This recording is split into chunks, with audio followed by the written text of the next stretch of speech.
Hey everybody, welcome to MoviesMerica. Today, tonight, whenever it is you're listening to this, just know that this episode we have a blend of naval aviation, dogfights, family drama, and a splash of racism.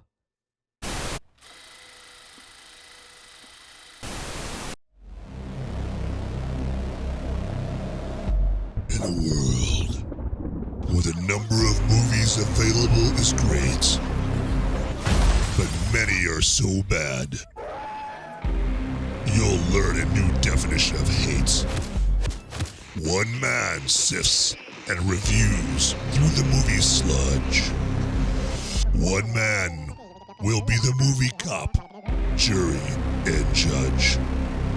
He goes by many names, but you know him by MoviesMerica.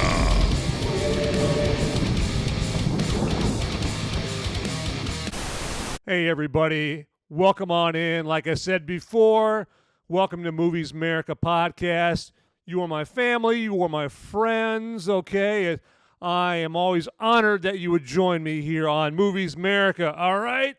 You gotta believe that because I'm being real with you. And so today's episode of MoviesMerica, we're going to go over maybe a precursor to Top Gun Maverick in some minds. It's not really, but it's a drama about the Forgotten War, the Korean War, and about a Jesse Brown that he pushed the boundaries and he blazed the trails for blacks in naval aviation. And the movie that goes over that is called Devotion. Like I was mentioning before, this movie does take place in the Korean War. It starts out a little bit before that. And I got to say, this movie it's engrossing. It's commemorative. It's drama-filled.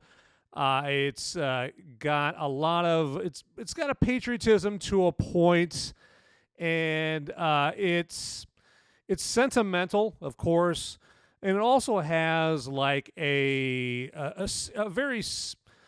more serious tone to it than I was expecting. I thought it was going to be kind of like a rah-rah kind of pom-pom, cheerleader for the good old United States of America. But it's not that. But yeah, it's a very eye-opening story again, of Jesse Brown, one of the first, not the first, but one of the first trailblazers of black aviation. And it's got so much more to it than that. It's actually based on a novel of the same name, Devotion. This movie does show you the racism, or some of the racism, that Jesse Brown unfortunately had to endure back when there actually was widespread white versus black systemic racism way back then, when they try to act like there's a lot of it still now. Today they got to manufacture it. Today, back in the 50s when this happened, you didn't have to manufacture white on black racism. It was everywhere, okay? And it just shows that Jesse Brown, he handled it with, I shouldn't say class, but with wisdom, okay, and with patience. And, when you think about it, when I thought about it after the movie, I was wondering, how does he handle it with so much patience? I mean, if I were him, I just want to just cold cock all these blatant bigots and racists that were coming up on him and giving him a hard time and just being hateful. And then it dawns on you that by the time we see him in this movie, he's 22, 23 years old. He's been going through this his whole life up until this point. And so he's learned how he has to deal with it, right? The smart way to deal with it. And that just by the time we see him in this movie, he's learned those lessons. And he's actually smarter about it than his white teammates in a weird way. Okay, everybody. Hey, before we move on down the road anymore, I just want to remind you that this show is available on YouTube, Rumble, Facebook. If you want to listen just to the podcast version of it, it's on Apple Podcasts, Google Podcasts, Spotify, iHeartRadio, any other platform you could possibly think of that would have podcasts on there. So you can either watch me or you can listen to me only to your heart's content. All right. Also, the episodes are on MoviesMerica.com. And I'm also on the social medias, all right, kids? Yeah, that brand new fangled social media that was invented on Al Gore's worldwide interweb. Yep, I'm on Twitter, I'm on Instagram, I'm on Facebook. I got a Facebook page out there. Come out there and, communicate with me right there. I mean, come on and commiserate. Send me a message, DM me. I love hearing from y'all, everyone that's reached out to me so far. I've loved hearing from you, and I've tried to get back to you here as much as I possibly can.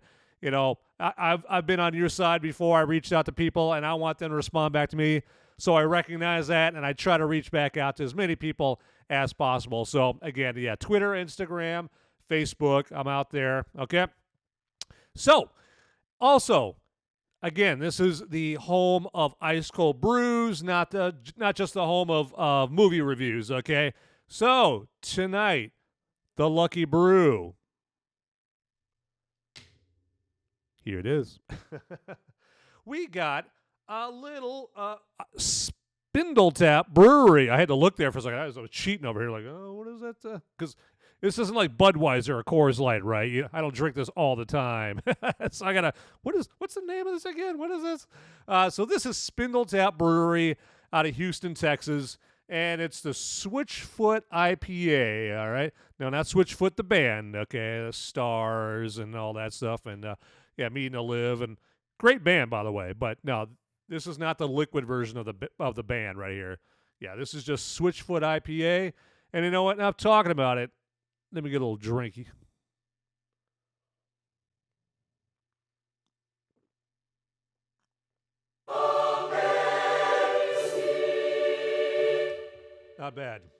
Not bad.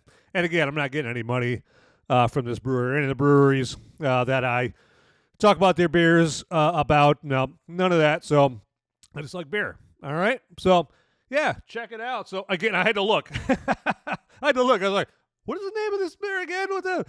I got my little cheat sheet over here that I can look at. So it's Spindle Tap Brewery out of Houston, Texas, Switchfoot IPA. If you get your hands on it, check it out, all right?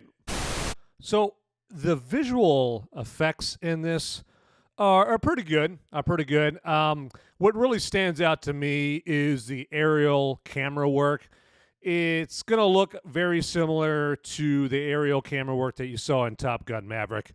And the reason that is, well, it's the same crew that did the aerial camera work in Top Gun Maverick. Yeah, so Glen Powell being in this is not the only similarity to Top Gun Maverick in this movie. So the aerial camera work is done by the same folks that did it in Top Gun Maverick. And it's not as good as it was in Top Gun Maverick. I don't know if they filmed this before then, but it's not as good, and it's not as much of it, okay, in this. But it's still better than, like, most of your aerial movies that involve aerial footage, right? Like war movies that have dogfights and whatnot. It still stands out. So if you don't compare it to Top Gun Maverick and you compare it to everything else, it's pretty impressive. Absolutely. So now there should have been more of it. And the trailers for this movie make it look like, oh man, this is going to be like nonstop. Every 5 seconds there's a dogfight, there's an action scene, there's planes flying all over the place for 2.5 hours, and maybe you get a little talking, in between that. No, it's not that, okay? The aerial dogfights, there's not near as many as the trailers portray in this. So some folks might be disappointed by that. I wasn't. I wouldn't have minded if there was more. But by the time the movie was over with, and even like halfway through the movie, I got what they were going for with this movie. And so I got why they didn't have as many dog fights and aerial scenes in it. I did like the quiet, more atmospheric start to the movie.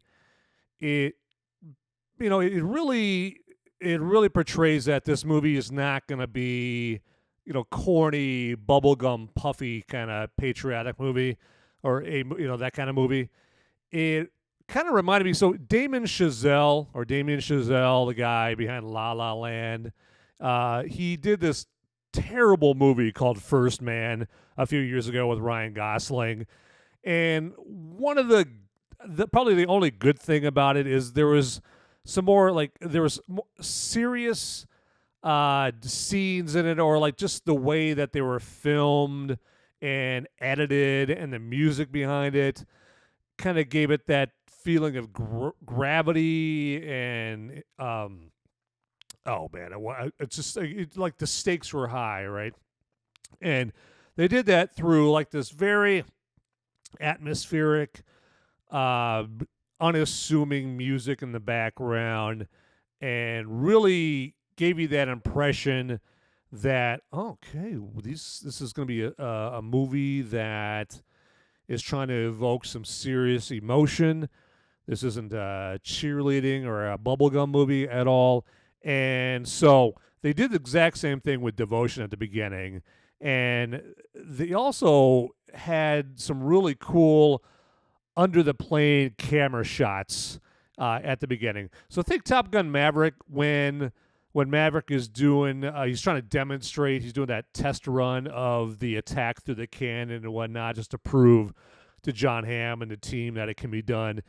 And they had those under the plane shots where he's going across that flat desert, and basically it just portrays the bottom of the plane flying across those kind of shots. It has like shots like that at the beginning of this movie, and it adds a lot to it. It let me know, okay, this is the kind of movie that I need to settle in for. All right. Hey, before I go on any further, just want to remind everybody that, hey, like and subscribe this video if you would, okay? So, you know what? You would be, blessing me and honoring me and making this guy's day and night if you would like and subscribe wherever it's at. Like, I don't know, we're like, subscribe. It's around here somewhere. It's north, south, east, west, whatever. You'll see the like button and the subscribe button. So go ahead and go ahead and click on any of those there if you would. That would be fantastic, all right? So, on with the show. Now, Jonathan Majors is who stars as Jesse Brown in this. And he does a fantastic job in not doing the role or not performing the role in a, overdo it kind of way, okay? He's got a kind of a subdued performance, and but it makes you really feel for him. And the movie does a fantastic job at helping you appreciate his relationship with his wife Daisy and his little daughter Pam. And they spend a lot of time together in this movie. They have a lot of scenes with them spending time, and it is. Yeah, it's compelling, and it just helps you get to know their family, which I think is important because it involves you more in what happens with him, right? Makes you care about what happens to him for the sake of him and the sake of his family and how they're going to feel about it, how it's going to affect their lives. If the movie didn't spend any time with him and his family, or enough time, why would you care, right? I mean, just some characters in a movie that stuff happens to. But Jonathan Majors, he does a fantastic job in this, and he's an up and coming actor now. He is going to be Kang the Conqueror in the next Ant-Man movie, Quantumania, and other Marvel movies, I'm sure. And then also he's in Creed 3 coming up here. So yeah, he's got his his acting fingers into a whole lot of stuff here, and so he's an up and comer. But yeah, Jonathan Majors, I think that he knocked it out of the park with this role. Now, Glen Powell, he's serviceable as Jesse's wingman, Tom Hudner. It's unfortunate for Glen Powell that this is just, not that long after Top Gun Maverick and him being in that movie as Hangman, where Hangman is definitely a character where he gets to be more charismatic and electric than his character Tom Hudner in this movie gets to be. It's just bad timing for Glen Powell, and I think that the writers didn't really write his character that interesting, and maybe if all the character is Jesse's wingman and his devoted friend, okay, yeah, that is honorable in and of itself, but it probably doesn't give them a whole lot interesting to write about outside of just those basic tenets of who Tom Hudner is. But no doubt the character is very heroic, and it's fantastic that he is just a great friend to Jesse in this movie. Now, Christina Jackson, she is fantastic as Jesse's wife, Daisy, in this. She really convinces you very nicely that she cares about Jonathan Majors' portrayal of Jesse. Okay, I mean, you really feel that she loves him and she doesn't ever want to be without him, and it really gets you. Also, it's Thomas Sadoski, I think, is who the actor's name is.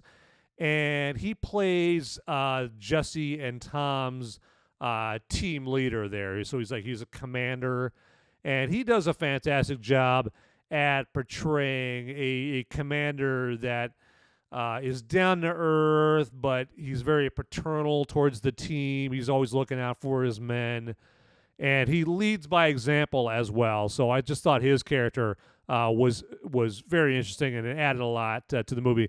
Now, none of the other supporting characters are compelling. Any of the other supporting characters, like if they got shot down in a dogfight, wouldn't care. I would not care.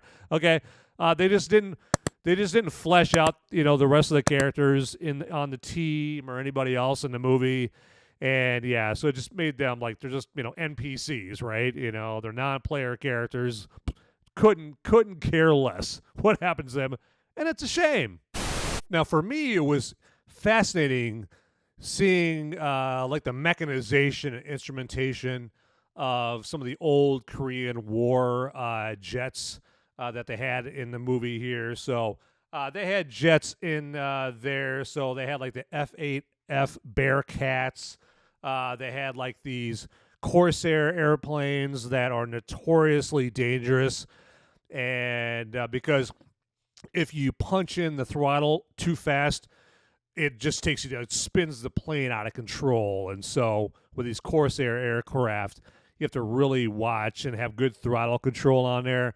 But it's just fascinating when they show the inside of the cockpit and they're going through the instrumentation, they're adjusting the ailerons and the flaps and all that, and they're throttling. Just amazing. Just interesting to me, I should say. May not be interesting to anybody else. Everyone might be like, oh, sweepy, old planes, they make me want to go to bed. Not me. I find that stuff fascinating, but I like war movies in general. But yeah, if you're into old planes and war history and all that, you could do a lot worse than Devotion. Now, they do have one sequence in this movie that is more of a luxurious kind of sequence that I never thought was going to be in the movie, but it's a sequence where the team gets to go to Cannes, France, as in like the Cannes Film Festival that you see all the Hollywood bigwigs and the elite and the beautiful people all go to. But this is Cannes, France in the 1950s, and so they get shore leave to go into Cannes, and lo and behold, Jesse is walking on the beach. He's going out shopping for his beloved wife Daisy, and he finds himself walking on the beach. And one thing about this scene is he waves he looks out at the ocean, he waves. And I'm not going to spoil what that means, but you'll have to watch the movie right there. It has a very special meaning, him like just looking out at the ocean and waving, okay? But after he does that, he's going down this beach and he sees like this crowd of sailors, and he walks over, hey, what's going on? What's going on? All these people like just gathering around. What's going on? I got to see what all the hubbub's about, bub, right? And turns out that they are all huddling around a very, very famous actress, world-famous actress that he meets. And this is not just a movie edition. This actually did happen. Okay, this is from the book, and it's in the book because Jesse Brown did really meet this world-famous actress on the beach in Cannes, France. And it's pretty fascinating, very fascinating. And she invites them, to the casino, not just Jesse, but Jesse and Tom and the rest of the team. Just a fantastic sequence before the rest of the movie. Now I gotta say, I really believe that Sony bombed the marketing of this movie. Okay, I didn't hardly see it advertised, hardly at all. Now I don't watch every single channel on out there.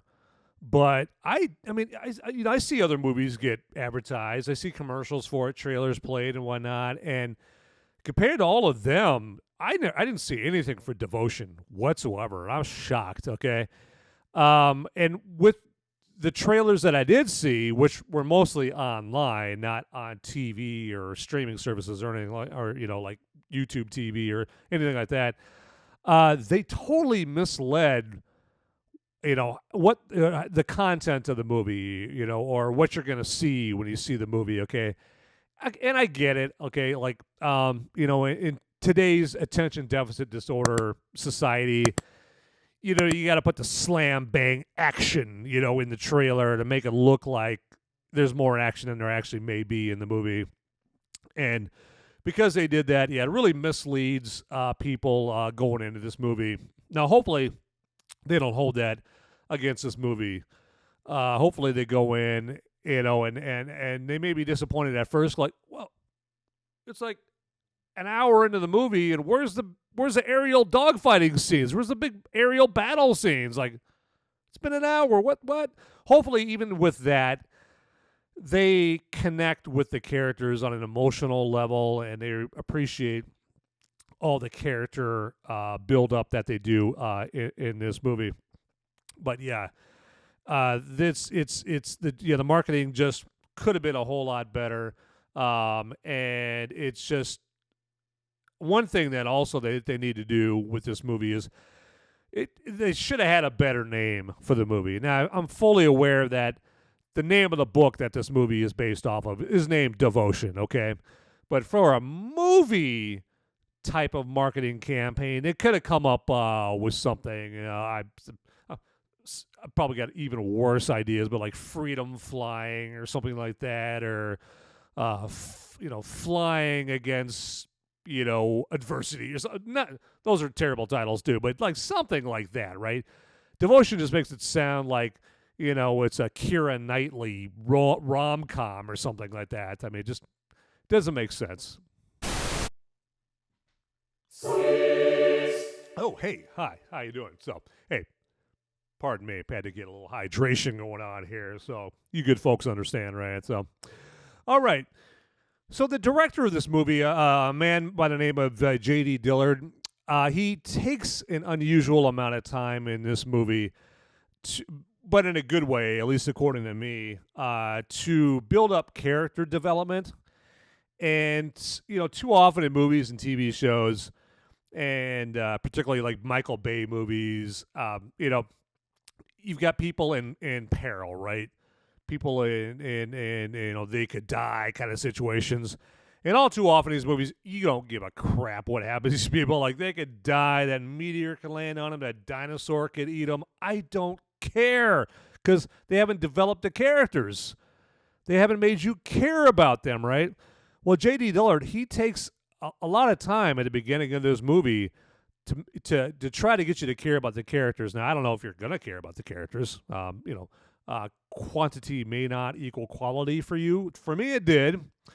And it reminded me of the movie We Were Soldiers with Mel Gibson, the Vietnam movie, where it lingered on the characters with Mel Gibson and his wife and kids, and some of the other people going to Vietnam and their relationships with their wives and whatnot, and really really drove home the point that when the soldier or the naval aviator goes off to war, so do their loved ones. Okay, so do their loved ones. So does their spouse. Okay, so do their kids. They go to war too. Okay, because they're hoping that their husband, their wife, their daddy, comes home, right?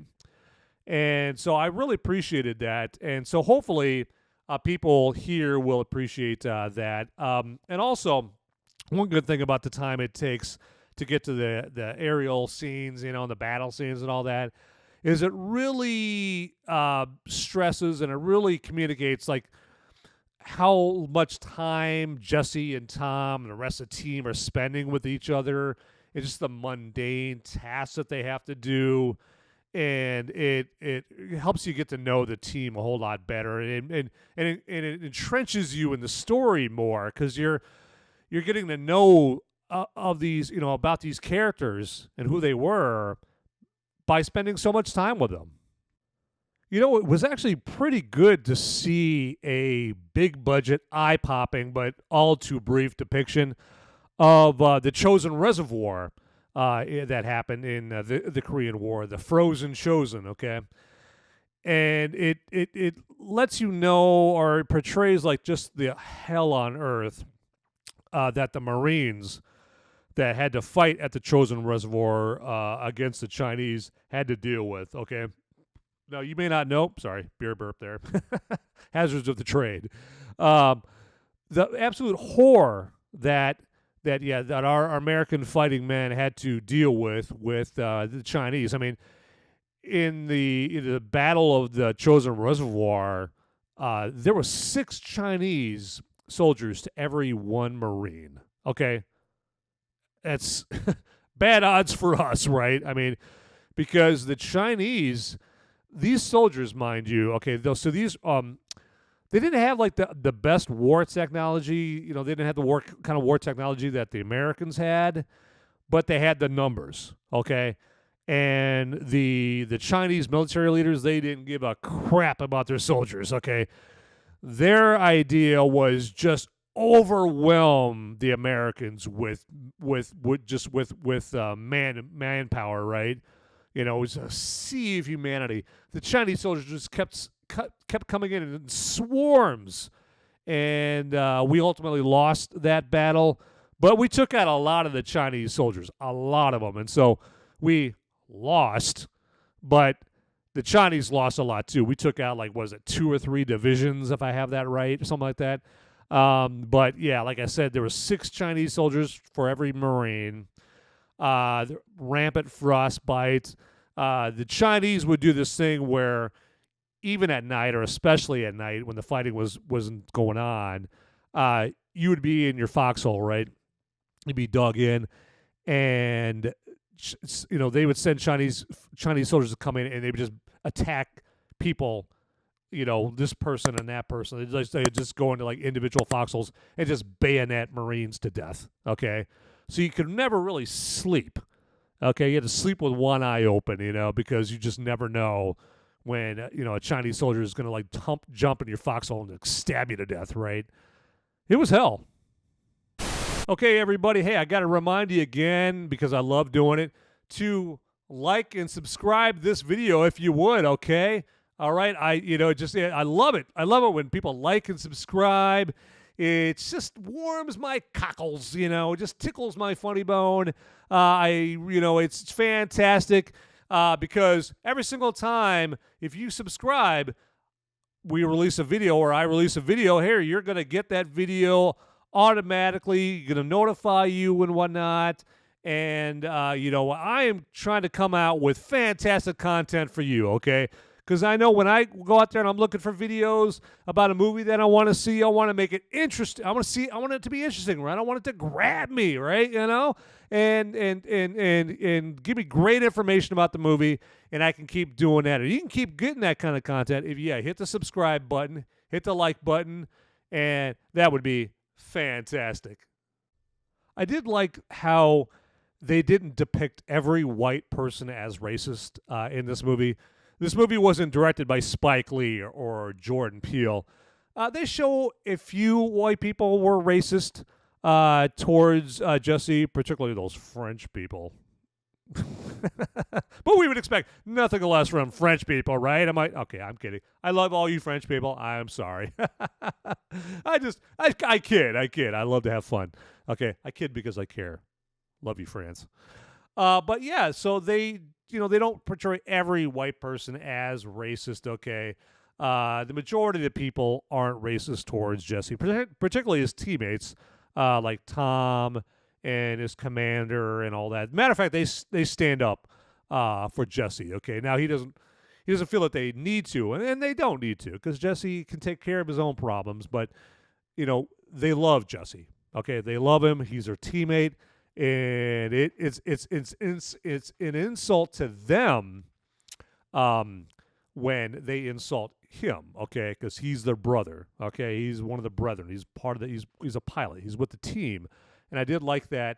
Now, one thing that occurred to me as I was watching it is I can just imagine a few race baiters out there that are going to try to say like, oh, yeah, Glen Powell as Tom. His character is like the white savior. Am I right? Am I right? He's just a white savior character. Real good. Just like your stereotypical white savior. I think a lot of, not a lot, but there's probably some race baiters that are just angry, right? They're just angry and sad about life, okay? I'm going to say that it's this white savior thing. It's not, so, but to people that would think that, yeah, just bring it on down. Just relax a little bit, all right? enjoy the movie. So, as you could tell, I'm sure from what I've said so far, I would recommend going to check out this movie. The box office, quite frankly, as of the time I'm recording this, Devotion has officially bombed at the box office, okay, unfortunately. Like I said, the marketing was terrible, okay? I think that the budget for this movie is like $75 million. It made like $17 million. Disastrous, okay? I mean, it's a shame, okay? Market better, folks, okay? Because this movie did deserve better than it got at the theater, okay? And, again, another piece that I always say of this is you got too many normies out there that, if it says Marvel on it or DC, I'm going to go see the Marvel and DC movie, but if it doesn't say Marvel and DC, you know what? They can't be bothered to go see it, okay? But go see this movie, okay? I mean, check it out, and give it the time it deserves. I think you'll really like this movie, but yeah, better hurry because it's going to be out of theaters. As of the time I'm recording this, pretty quickly. But when it comes out on streaming, or wherever, check it out, man. It's fantastic. Okay, so as always, thank you very much for joining me here on this episode. All right, it means a lot. And with that, as I always say, get out there, people. Those movies aren't going to watch themselves. Ciao. Hey, don't leave yet. Hey, you know what? The night is still so young. You didn't get that babysitter for nothing. Come on. It's only whatever o'clock, okay? Stay here. And hey, while you're here, subscribe to this channel and like the video if you would, all right? It'd be great, okay? Absolutely. So, and if you do, drinks are on me, all right? Hey, you know what? And while I'm in the asking mood, feel free to watch these videos over here and like them, all right? So, okay, let's do it. Yeah, party time. See ya.